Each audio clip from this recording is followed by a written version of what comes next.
training ground is not making it hard or difficult. You know, that's not the purpose. It's making it more easy as you can. And there's certain people you work with, you give them a little more leeway that training ground work with, because we, like we say, we're in the business of giving second and third chances. Yes, and that's what we do. That's what we do. You know, so we got to accept a lot, but we three people that seen the opportunity. You know, some of us though stretched our wings and went on, and Mr. Weaver here, who's doing a fantastic job. You know, coming from training ground, a lot of people recognize that and call about it, but that's another story. But I'm saying that that's all we just three many people, but self, I mean a lot of people that came through there and doing what we doing, we just the three on the couch. The experience that I experienced working in training grounds, it kind of prepared me to move forward to that. Because it's, when I was hired to initially supervise the porters. And it's about maybe 15, 16 people. People that went through training grounds couldn't be saying that. Because the ones that I've touched or I've been involved with, they know better. You know what I mean? They know better, they're experiencing, and they can't lie about their own experiences. They're experiencing people that actually care about them. You know what I mean? And be shown that they care about them by, you know, going through some of their own personal trials and tribulations with them, and then some are on the job, you know, trying to work with them. You know, making things difficult for yourself, myself, by trying to help them out sometimes, but that's just part of the experience. In my experience, the people that I know that be working through training grounds through us, real, because a lot of them just be telling me they thankful for training grounds at this point in their life. And they really mean it, because it came about a time when they were just nowhere doing nothing and had no direction to go.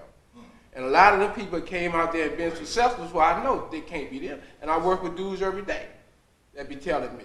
And I be talking to, because I'm not only just a taskmaster, I want to know about with them because I care about the community too, through your eyes. So I be asking them, man, what do you plan on doing? Because this is a training program, so I'm trying to figure out what it is that you like to do, and why don't you go out there and look for any type of apprentice program or something like that, any type of education or vocational school that can get you on the way, because 5 years from now, you be still standing out there doing the same thing you did 5 years ago. When in all that time, within that time frame, you can go get some training and you can make yourself a professional, be moving on.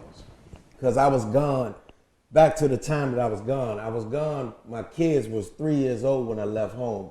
When I came home, they were 16 years old, getting ready to finish school. I never saw them go to school, and when I'm coming home, they get ready to graduate.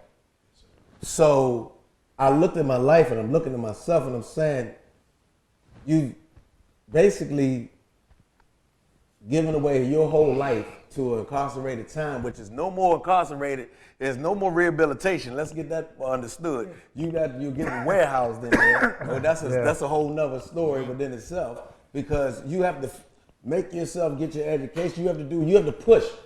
It's like you have to come out here and push in society to be a productive citizen. And I chose to come home to want to do that.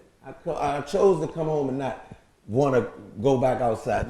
We all know opportunities are there, but what opportunity are you really wanting to take? And that's what the transformation of my life came about. That's what I try to give back to these when we have our cohorts and things like that, just to give back. If I don't pour nothing else into them, look at me.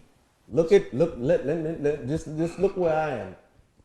The feds don't care nothing about you being in a wheelchair with a breathing machine or nothing. They will lock you up.